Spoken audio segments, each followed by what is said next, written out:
Hey, good weekend to you. Welcome to Memorial Day weekend. I'm Jerry Anderson. Good to have you along. Yeah, this Memorial Day weekend, that is, of course, the traditional start of the summer season. And no, I'm not saying we're back to the pre-pandemic normal. Yet this summer of 2022 does seem to promise to be as close to it as any year since maybe 2019. I mean, think about it. 2020, basically a COVID washout. 2021 gave us some snippets of normalcy. You could go to Mud Hens games, but they couldn't fill up the ballpark. 2022 is poised to do what when it comes to travel and tourism? Well, let's find out right now as I welcome in Lance Woodworth, President and CEO of Destination Toledo. Think of Convention and Visitors Bureau, folks. Mr. Woodworth, good to see you as always. We're going to get into the whole monetary benefit of tourism locally in just a couple of moments. But did I frame it so far correctly that this summer may take us back at least within spitting distance of pre-pandemic 2019? We're getting close. We are definitely not where we were at in the dark thralls of the pandemic.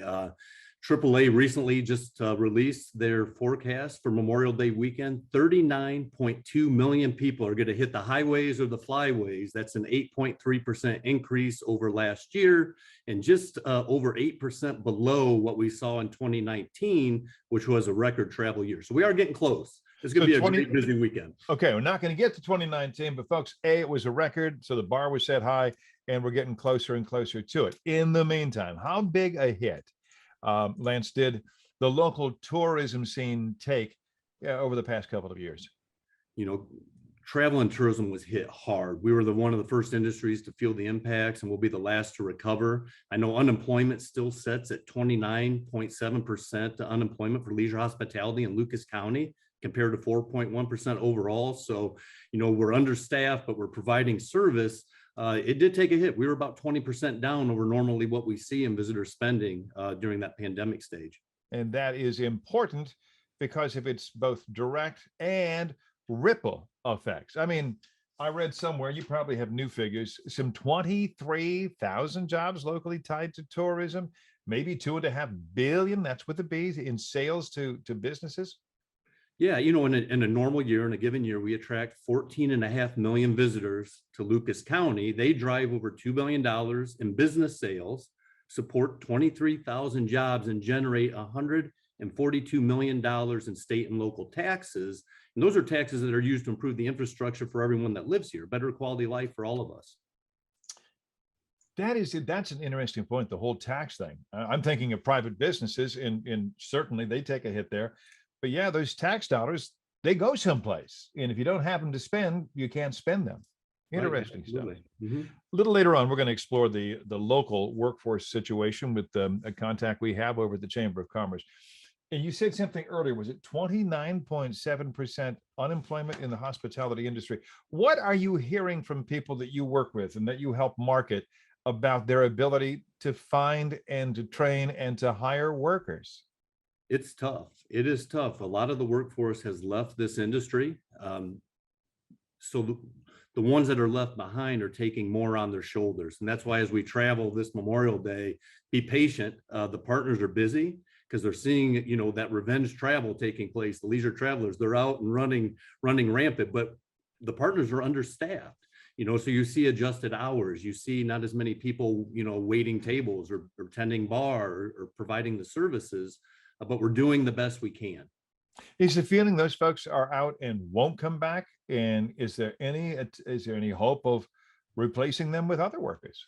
Yeah, you always have the hope. And I think as an industry, we need to rethink, how we incentivize and maybe what we do and how flexible we're able to be. But, when restaurants have their business hours, when ferry boats have their ferry schedules, when, the airports are running the flights, things are on schedule, and it takes so many people to run. So it's something we're all trying to wrap our heads around, unpack. It's a pretty, complex situation that we're in right now.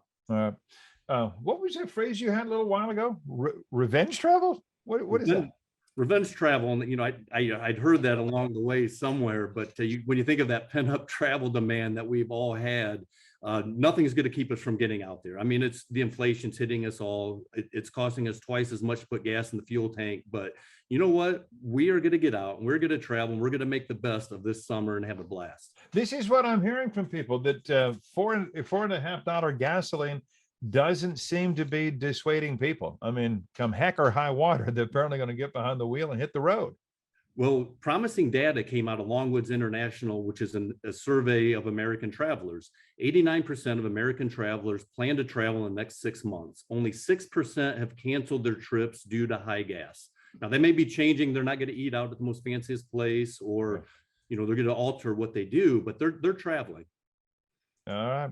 Traveling is what we're going to do. Or if you do tend to stay home, we did that staycation thing.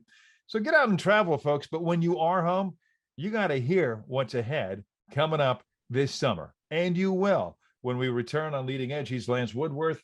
He's the guy in charge down at Destination Toledo, and he's going to tell us what's on tap for this summer when we continue on Leading Edge right after this. Welcome back to Leading Edge, a Memorial Day weekend edition. I'm Jerry Anderson. He is Lance Woodworth. He's the man in charge at Destination Toledo. By the way, before we go any further, and we are going to talk about a very busy summer on tap, you ought to check out this calendar, folks, and we will. But if I could, please, Mr. Woodworth, let me pass along some congratulations on receiving recognition for excellence in marketing and advertising from the Ohio Travel Association at their Ruby Awards and the Ohio Association of Convention and Visitors Bureaus at their Star Awards. You've been working the red carpet, it turns out, Lance. I've got the great job of it, walking the red carpet and accepting the awards. We've got a great marketing team here in-house, as well as working with Hart Advertising here in Toledo. Oh, you work with Hart? Yeah, they're fantastic. Long time, just outstanding people. Congratulations on it. Let's talk about some exciting goings on in our city this summer. Because again, when we talked about last year, it wasn't like the closed sign was up. We had a golf tournament in town. In fact, we had a couple, didn't we? With Solheim coming to town. Tell me about the International Year of Glass. Oh, the International Year of Glass. This is special because the United Nations proclaimed this as the International Year of Glass, and it's brought together a group of, from corporate to private to public groups throughout the entire Glass City. We are the Glass City, to come together and do programming around the International Year of Glass. And you can go out to our website for more information on that. But one of the big events is going to revolve around the Momentum Festival mid-September, where we'll do some special events with that as well. Momentum Festival. All right, very good. Jeep Fest returns. I remember when this was first talked about, and I think it was, that was kind of nostalgic. We'll have some old Jeeps, some classic Jeeps in town, and we have many times generations, of workers at the Jeep plant, grandfather, father, son, all that kind of good stuff. This thing has just exploded over the years. Tell me about what we expect this year. But, Jeep's a culture in Toledo, right? But it's also a culture throughout the United States, Mexico, Canada. We are seeing people come into town, and this is what I love about this event so much. 5th Annual Jeep Fest is attracting people from around the United States to come into town and visit and take all this has to have into play, and it exposes them to everything else that we have here in Toledo as well. So it's a win-win. What kind of crowds do we expect for that? We should see around 70,000 people in town. And I believe the Mud Hens are playing that weekend as well. So it's going to be a hopping time in town. Yeah. All right. I don't know about this one, and you're going to tell me and my viewers. Ohio Arts Professionals Network.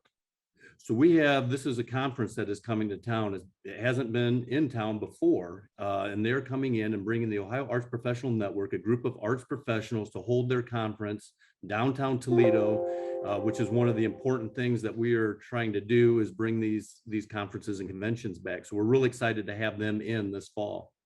The LPGA again returns. Now, yes, that has moved around on the calendar a little bit, hasn't it? Where are we at? We're going to be Labor Day weekend, and it's the LPGA Dana Open this year. And if you remember, Solheim Cup was over Labor Day weekend last year. So we'll book in the summer with another great golf tournament. All right. So LPGA, it's Dana this year. Okay, very good.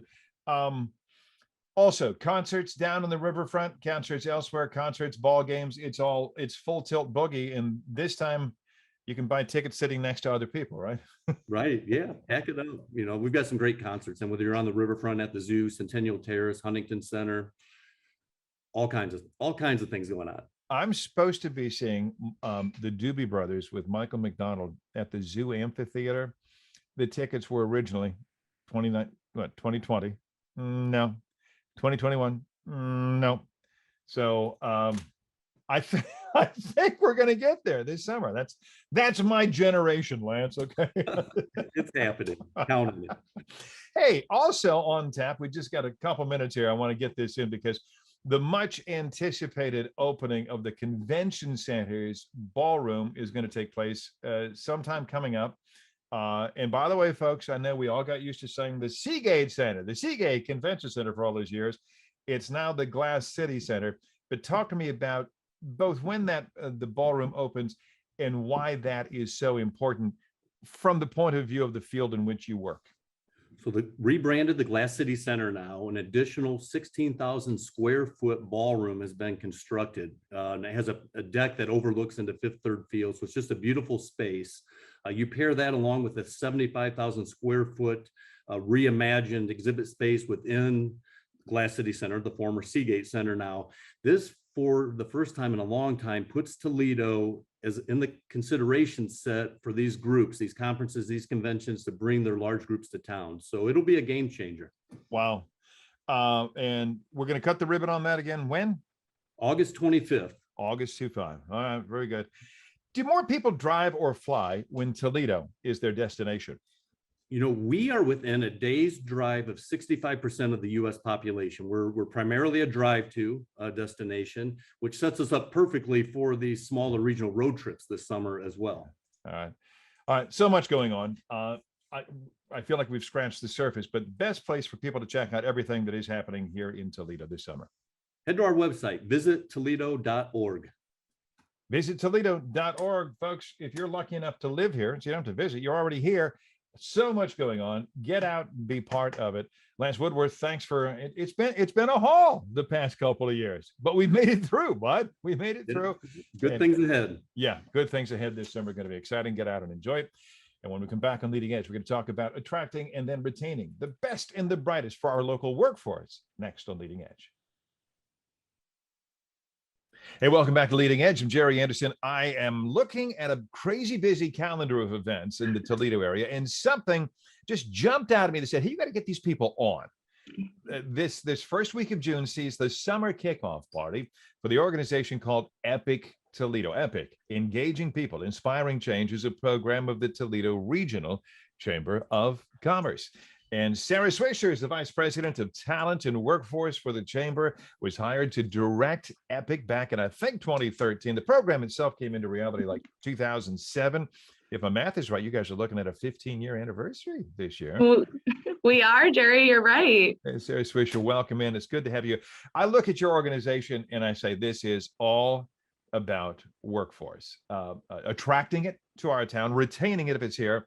Workforce issues, as you know, are everywhere out there in what appears to be virtually full employment, but companies are still begging for workers. What's the situation, Sarah, locally, especially as it pertains to the young professionals that your group counts as members? Mm-hmm.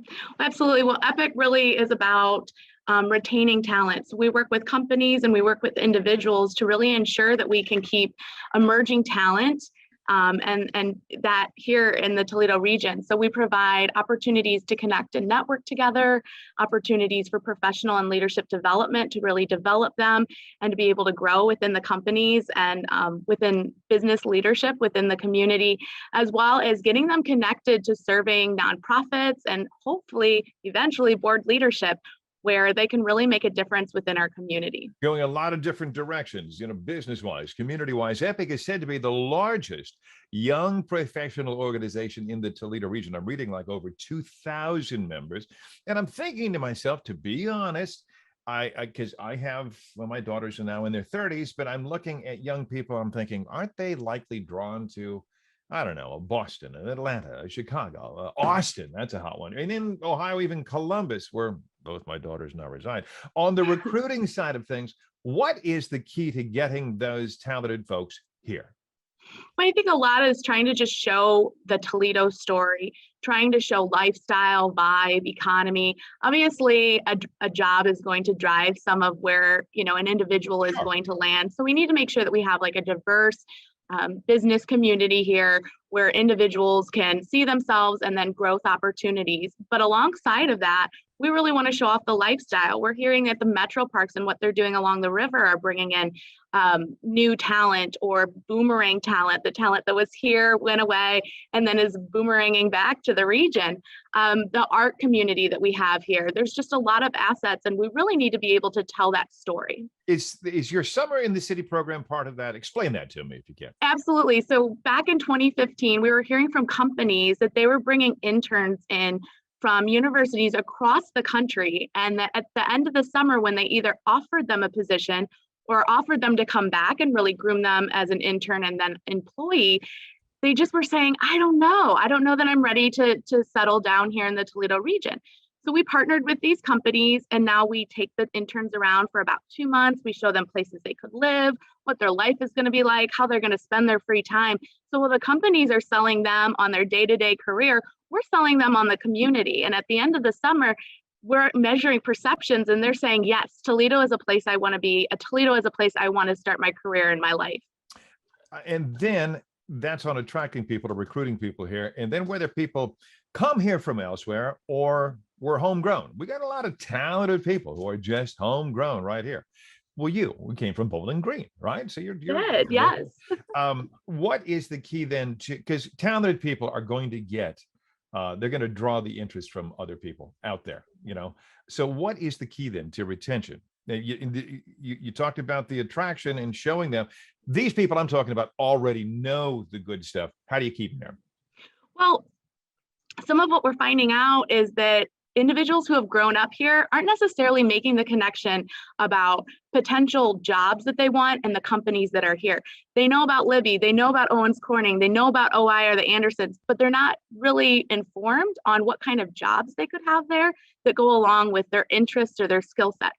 So really getting to the students in that K through 12 time period, even before they're a senior and ready to make that decision, really showcasing the companies, the opportunities, and what are the in-demand careers here within our region that we know you could either get a credential or short-term degree or a career pathway to a longer-term degree that would get you a really great job here within our community. Sarah Swisher is the Vice President of Talent and Workforce for the Toledo Regional Chamber of Commerce and led me right to where I want to go. Are you able to discern what professional areas are most in demand, even as we speak here now, coming into the first week of June 2022? Yeah, absolutely. Our talent alignment strategy has confirmed that the 3 most in-demand industries, which I'm sure no one is going to be surprised about, in our community are advanced manufacturing, transportation and logistics, and the healthcare industry. Okay, yeah, that would have been it. Well, Toledo, logistics, I get that. Healthcare, I think, everywhere in society. And then you even try to, is this true, match educational programs? Because you were talking about the K through 12s earlier, but I mean, match educational programs with workforce needs. In other words, can companies come to you and say, Sarah, you're involved, you're leading the whole talent thing. Here's what I need. And can you make that connection? Yeah, absolutely. We have connections with community partners and training programs. So we would take a business in that situation and we say, okay, what are you looking for in an individual? And oftentimes we're able to connect them to untapped workers. So that's programs that have veterans, returning citizens, youth, women, even individuals with disabilities. And that's really a segment of individuals that give companies a chance to really widen their talent pool or expand it that maybe they're not thinking of. And we have the connection to those programs and those community partners that they'd be able to hire from them. I read something online when I was researching you guys. I mean, I know something about you. You've been on my show years ago, but I wanted to get updated. And I read this. I think this is a quote.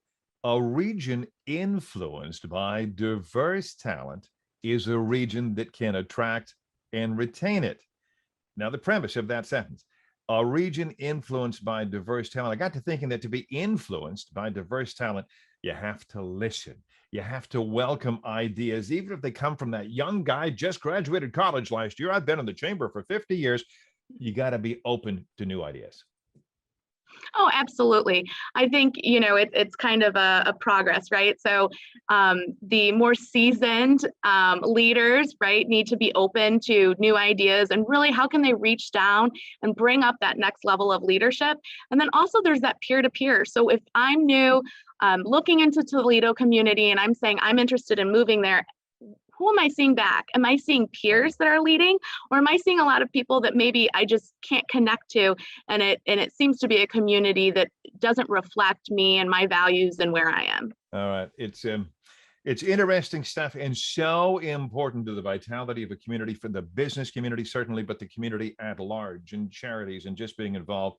I'm getting short on time. I wanted to talk about the Toledo region brand, and you have it right behind you there, Toledo region. I remember what used to be the Toledo area Chamber of Commerce. ToledoRegion.com, folks, is a great place to go.